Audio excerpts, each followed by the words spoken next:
Ovaj Kuzman jedan. Ovaj Mile Kuzmanović, Rao.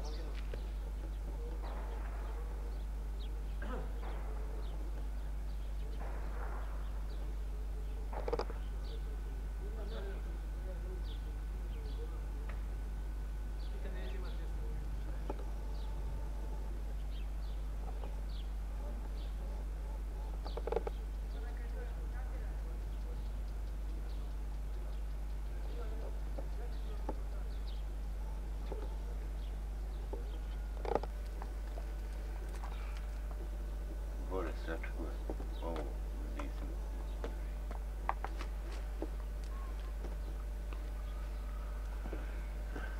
Još niko nije došao, još niko dišao ovdje nije, na primjer, od kamere pa rekao, ređu jesu ti gladan, da su ti žene. A koliko je ovdje svega došlo? Imovinski sam. Sad ćemo, ajde da malo... Sama ruke uvic. Koje ruke uvic je bote? Da je došao ovdje, kao džep, ubij me jedan put je bote. Nema mi šta razmišljati. Te neka ona divizija, te ona divizija. Ko je? Ko je? Šta je?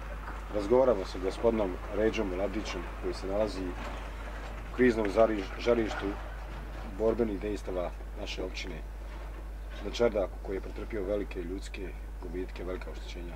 Gospodin Mladić, možete nam reći od vaših prvih dana ovdje ratovanja, kako vam je bilo? Najteže. Što mogu reći? Sve ovo dobro, ovi su bježali s ove strane. Ovi su, ko je ta divizija, koja nadmena ništa, sam ruke uviz. Mislim da tužu. Kako je bilo ovdje za vrijeme najžešćih borbi, pošto je ovdje najžešće se borbi kako ovdje borbi? Mogu vam kazati, mislim, mogu tebi kazati, da ne bi ove divizije, ova koja je unušla unutra, ne bi ovdje bili poklati. A ništa drugo. Ovaj dio, koliko sam upoznat, uglavnom su naselili stanovnici Srbi su bili. Kako su postupali prema vama dok su oni vladali ovim dijelom grada? Pogledaj, 13 godina živim tu sa ovim Milom. Nikad nisam znao da on ima toliko oružja. Dao sam mu razmiješ srce Srbine, ali dao sam mu čoveče sve što sam imao. Nisam znao razmiješ da toliko ima u kući municije, najbolje puške, najbolje sve. Razmiješ. To nije. Onda je bio ispod ove ulice ovdje dole, ne znam, meni se čini da je on poginuo. Bili su ga ufatili. Drago. Dobro sam se sjetio da se sjetim. Znaš šta je bilo? Ove stare žene što su pobjegle od dole, muslimanke. I nema veze ko je musliman, ko nije.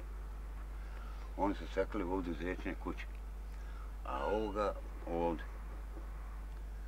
On je došao mitraljezom i njima naređivo da selu kao u zatočništvo razmiješu Dragino u taj podrum. A ja došao razmiješ, sjedim ovdje, šutim, mislim u sebi, nemam oružje da mu ja kažem. Ja sam otišao, ženama podnio šteku cigara. Šta praviš kad je bilo poštutma, kao navodno da će doći? Kako se kažu u Ujedinjenim nacijama, kao da će nja gost. Kad je bilo poštutme, razmiješ opet jedna žena, Ređo Mustavić nosi svoju sestru, naku staru, na leđima, ja ovdje sjedim, gledam. Odnesem im šteku cigara, pa di bježite, bolan, sjete tu, di jeste. Taj, i ako se taj obrani, a ona mi rekao onaj, kako njemu ime, konobar, da će sve, brat, muslimane, Hrvate, on je u stanju jedan sam, da će poklati. ali je Risto Razmješ naoružao. Risto je isto imao komandu Razmješ srednjim Srbima. Pa Drago imao Razmješ stanicu. Pa to ste trebali Razmješ, šta ja znam, nije bio već ovi ljudi koji su mogli to da organizuju za to. Otkud, ali je u organizonu. Gdje je Rodo? A Rodo Razmješ dobio od Riste uniformu da puca na mene. Siromaka bez noge jebe mu, sve mu jebe. A pa meni. To je kukavički plan. Jebot, pa to. A jedna što je žena sposobna za 6 ljudi.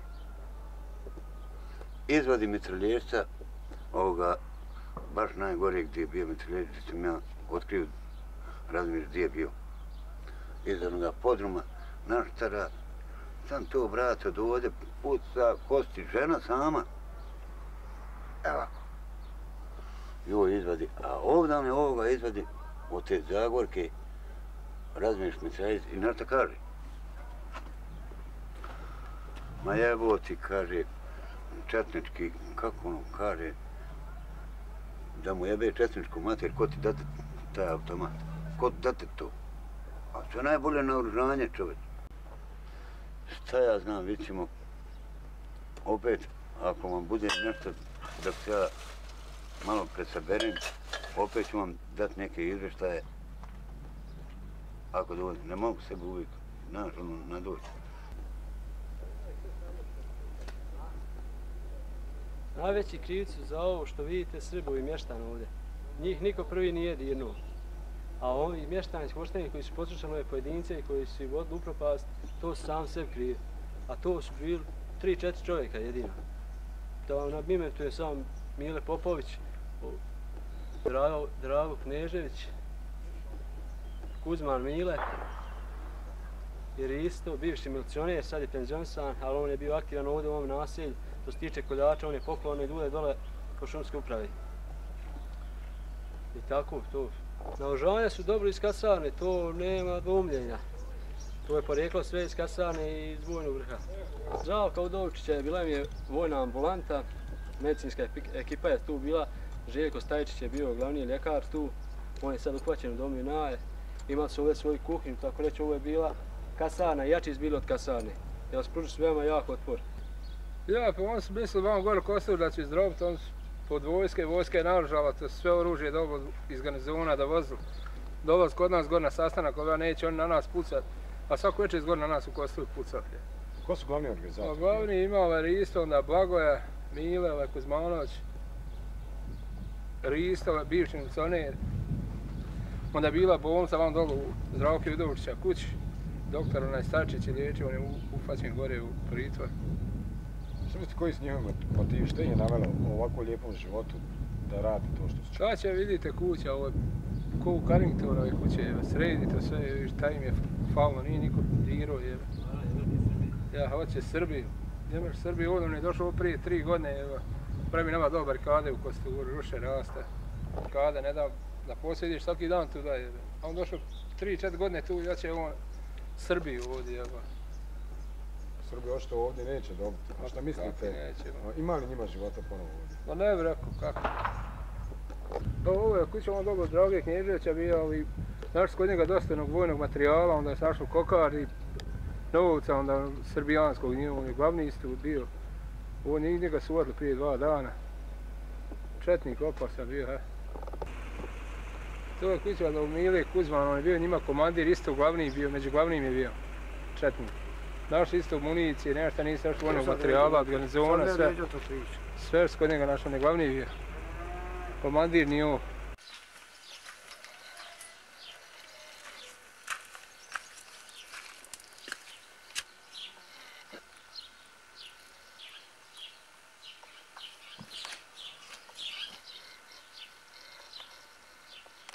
Naša sagovornica je Rata Mujaković, koju ćemo za početak razgovora zamoliti da nam ona ispriča kako je proživjela ova protekla 2,5 mjeseca, ratna 2,5 mjeseca u Potočanima. u jako lošem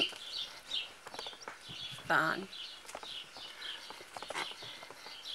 Svaki dan ovdje granate udaraju. Svaki dan granate udaramo, idemo u podrum, svaki sahat, dva bježimo. Mnogi su starije osobe otišle s Potočana, vi niste. Ja nisam, meni je bilo žao moja dva sina i ostala sam da njih sačuvam. Plašite se granata pucnjave? Pa, plašimo, ja što radimo. Nekad kad vidi ode visoko ne bježim, a kad ide nisko moram bježati. Već ste se malo naučili na zvuk. Naučili smo se. Evo ovdje su živjeli donedavno i Srbi. Napravili su tu nekoliko kuća. Šta možete reći o tom suživotu sa njima prije? Pa prije smo mi jako fino bili, pazili se jedno drugom, dolazili, odlazili, nama dolazili, nešto radili. Ne znam ni ja, to nas je jako iznenadilo, to njihovo ponašanje. Oni su otišli s Potočana. Oni su otišli prije toga. Oni su valjda izbjegli, šta ja znam. Sada pucaju na nas. A sad oni otuda na nas pucaju. Evo mi smo ovdje bili svjedoci, granate padaju upravo ovdje oko ovih kuća samog uzvišenja na Potočama, upravo gdje se ovdje sada mi trenutno nalazimo. Izgleda da baš neko od njih dobro zna gdje će pucati. Znaju ja to sve naše komšije. Šta im možete poručiti? Šta im mogu poručiti? Mogu im poručiti da Bog da i njegova djeca dočekala ovako ovaj slučaj ko što smo i mi. Pa vidjeli kako je. Danas je nešto mirnije. Nije Bog me. Bilo je i danas pucljevine. I danas se pucali. I bilo je opet bježanje u podrum. Bilo je.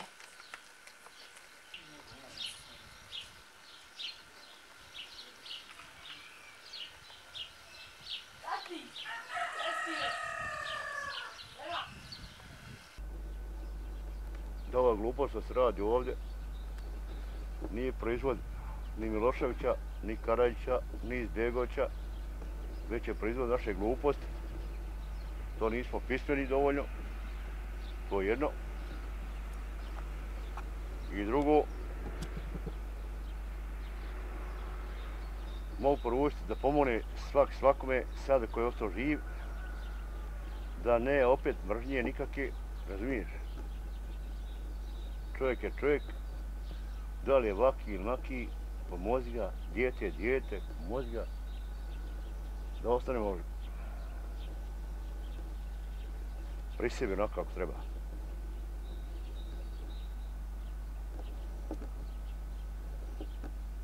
Jel treba da kaže da svijet nešto reći, on ne smije izići iz javnosti, neće ići garant. Ovo nije zaradio niko, ovdje neka večna politika napravila nama. Oni koji su imali sredstava i interesa da na Balkanu budu carevi. Tačno, na Balkanu da budu carevi. Jer Balkan je ipak centar Evrope.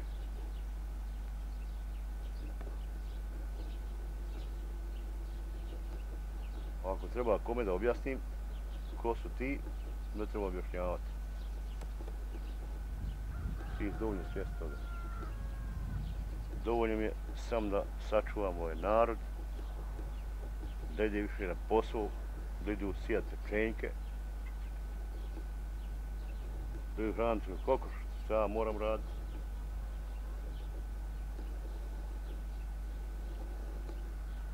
Napojiti ono junad, pilad i da mu jebim ima mater koji ima šta protiv. I jebim kako mi zamiri. To mi objavi da mu jebim ja mater koji mi zamiri. Nisam nikom ništa ostavio, a sad su je. Do ovdje mi.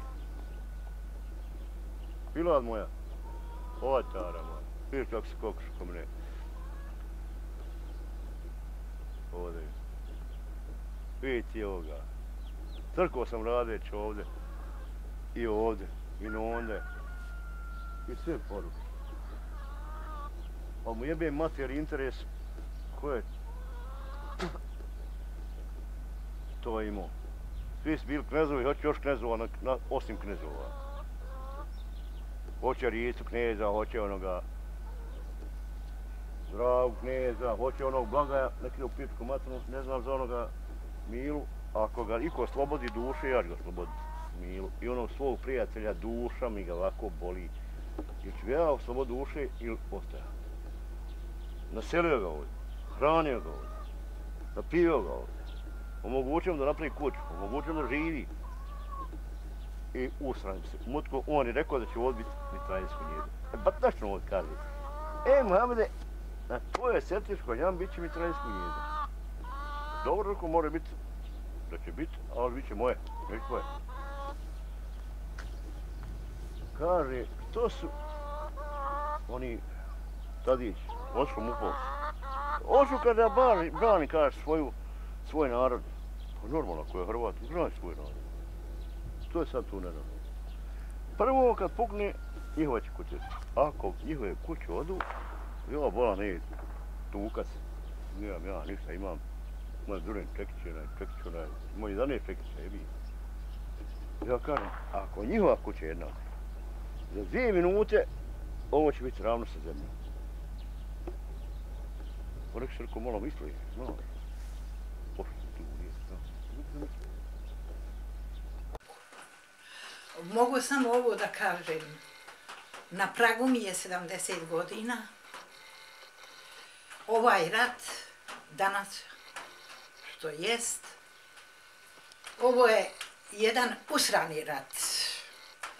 Jer sam preživjela rat od 41. pa nadalje, da je Derventa bila jedna divna slika. Da nije nikom falio nokat. Okolo Dervente, sela, to ne znam da li je bilo, ali ovo, to je nešto nevjerovatno.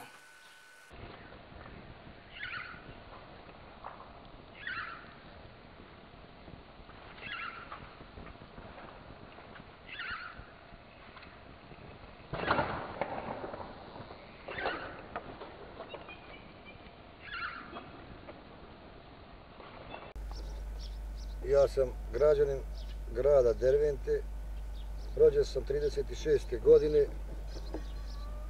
penzioner, bavim se sportom 31 godinu, imam lovačku pušku i nešto municije. U ovim ovakvim nezadnim danima, mjesto da se bavim sportom i lovom, ja se bavim sačuvanjem ovom puškom, da zaštitim ovo svoje malo što imam, jer puca se, krade se, otima se, ubija se i ova mi sada puška služi za odbranu svog golog života. Imam još jednoga sina, isto tako lovac je, tako da nas dva se nalazimo tu, često oko kuća čuvamo malo svoje imovine. Tuku nas sa strana, granatama, topom, nema kakvim sredstvima ne tuče, kuće ruše, porušili su nam najmanje 10 kuća. Ovdje imamo svojih 5 dječaka koji su ranjeni od granata i strelaca, ovi kako ih zovemo, snajperista, koji na slobodne ljude koji se šetaju, pucaju, ranjavaju. Zahvaljujući mrtvi nemamo. Uglavnom, problem je težak, vode nemamo, već ima 20 dana, struje nemamo, telefona nemamo, živimo pod najtežim uslovima, spavamo u podrumima, bez ikakvih higijenskih uslova, bez kupanja, čišćenja. Život je takav da ne bi predložio ni jednom čovjeku, ni životinji da ovako živi u kakvom mi stanju živimo. Puca se svaki 5 minuta, pol sata, ne znaš kad će past granata, gdje će past, koga će ubiti, šta će srušiti. To je toliko bezumje da čovjek stvarno, ako imalo ima u sebi pameti, ne može uopće da osudio, to ne znam kako. A najgore je što je to što naše komšije koje su tu do juče s nama živili, pili kahu, slavili Božiće, Uskrse i Bajrame, sad su oni otišli od nas i da li nam oni to čine ili neki drugi koji su došli sa drugih strana, to mi ne znamo. Uglavnom, ako su to oni, preporučio bi im kao ljudima, kao drugovima, da to ne čine, jer nama valja i sutra živjeti. Porušili su nam svu fabrike, škole, a to nije samo naše, to je svi u nas, i Srba, i Hrvata, i muslimana. Tu se školovala njihova djeca i naša, i svi u nas, građana ovog grada. Svi smo zajedno i radili, kruh zarađivali, sad više nemamo ni gdje raditi, ni se gdje školovati. Što nam je stvorilo velike probleme i vjerujem da smo se bacili 30 godina unazad. Da bi bar ovo bezumlje stalo, još i tako bi se moglo živjeti. Ako ovako nastavi, ostaćemo bez i jedne kuće, i jednog građana, i ne znam sam šta ne bi još. Pa bi tako zamolio sve drugove da stanu, da to bezumlje odbace od sebe, da se povuku, da oni zajednički s nama proteraju koji su došli, koji nam nanose ovo zlo. Što se tiče ovog rata, bezumnog rata koji je sad na našem tlu, ja smatram da narodi, to jeste naši drugovi, prijatelji, komšije ili braća, bilo to Srbin, Hrvat ili musliman, ja smatram da to nisu oni nametnuli. Ja mislim i smatram da su to nametnuli nama visoki ovi naši lideri, takozvani stranački lideri, koji se bore za svoje stolice i nekakve granice, tako da su nas doveli u jedno bezumje. I smatram da bi svi i ti naše komšije i drugovi sutra krenuli, ali su zavedeni u takve stvari pa da se i sami plaše i sebi i drugima. A najveća je greška to što naši lideri koji su toliko vremena vodili polemiku i politiku oko tih nekakvih raspodjela nisu mogli naći ni jedan moment zajedničkog jezika, tako da smo, evo sad gdje smo ušli u takvo da se to niti se kad zapamtiti, niti se kad moći zapamtiti, ni pamtiti ovakvo bezumje i ovakav rat. Sve naoružanje koje smo takve 50 godina svi zajednički pravili i radili za neprijatelja, sad smo ga u punom kapacitetu potrebili na svoj narod. Uzeli smo i avijaciju, i tenkove, i topove, i brodove, i nema se šta se ne upotrebljava na svoj goli narod. Prema tome poručio bi i tim liderima i tim drugovima, svim i Srbima, i Hrvatima, i muslimanima koji želimo zajednički živjeti i sigurno nismo mi krivi, ni jedni, ni drugi, ni treći, da malo sjednu i razmisle, pa da ove koji su nam to doveli, da ih proteramo van, nek traže sve utočište tamo gdje mogu napraviti na drugom mjestu, a ne ovdje kod nas. Što se tiče Bosne i Hercegovine, ja smatram, pošto sam i sam i svi smo glasali referendumom za nedjeljivu Bosnu i Hercegovinu, i zato sam i sam, i zato i do sutra, i sutra ću je braniti kao takvu, jer to je jedina država koja, ili republika kako hoćemo, koja se ne može dijeliti. Jer smo tako naseljeni i tako smo zajednički živjeli i naučili živjeti, i smatram da nju ne može podijeliti niko, bez obzira na kako ko šta mislio. Granice ne mogu postojati jer ne mogu se podijeliti ni kuće, ni soliteri, ni fabrike, ni škole, ni prosveta, ni bilo šta. Prema tome smatram da je nju pokušati uopšte dijeliti da je to nemoguće. Da se to samo zavaravaju pojedine usijane glave, ali da od toga nema ništa. Samo ćemo napraviti veće krvoproliće i drugoga nema izlaza. Samo tako, ne dijeli u Bosnu i Hercegovinu. Što se tiče pravoslavnog ili srpskog življa, kako se već to kaže u Bosni i Hercegovini, ja kroz svoj život koji živim 56-7 godina sam živio dosta vremena i drugovo i kumovo se sa ljudima s kojim smatram da se i danas i sutra i zauvijek može živjeti. Ja smatram da ti ljudi nisu toliko krivi, jer su samo zavedeni i drugi ljudi. Ovo što nam rade, ja smatram da nam rade ljudi iz Beograda koji su ubačeni iz Crne Gore, a da naši ljudi toliko zla ne čine. Možda ima ekstrema i među njima, tako ima ekstrema i među muslimanima i Hrvatima, ali to je vrlo malo ljudi. Ali su uglavnom ta manjina ljudi dovela nam je ovakav težak život i dovela nas je u ovakav položaj da vrlo teško je razmišljati kako i šta i dalje. A što se tiče srpskog življa, ja smatram da mi možemo uvijek živjeti zajedno, jer nema razloga da ne živimo, nismo se nikad ni svađali, ni tukli. Smatram da nijedan pravi od njih čovjek neće pucati na svog prijatelja, ni komšiju, ni druga, bez obzira koje on nacije bio. čuli ste jednu od tužnih priča našeg mještanina koji zapravo ništa drugo ne želi nego jedan miran, lijep i život kojim se do sad živjelo, koji je do juče, eto čuli ste, i lovom se bavio, a jednostavno sada mora da se od nečega brani, a i on sam zapravo nije svjestan od čega, kako i na koji način, tim prije što nema zapravo ništa, ni protiv jednog, ni protiv drugog, ni protiv trećeg svoga susjeda, odnosno komšije, a očekuje ih i ne može ih nikako zaboraviti. Nadalje, ne bi bilo mjesta nečemu, a da se ne kaže da je naš grad, kako mi to obično kažemo, čaršija, puna naše raje, a mi to znamo šta je zapravo raja, i bilo bi najljepše da se sve ovo prekine i naša je poruka osnovna, dajte da se urazumimo i da zajedno živimo. To bila ljepotica.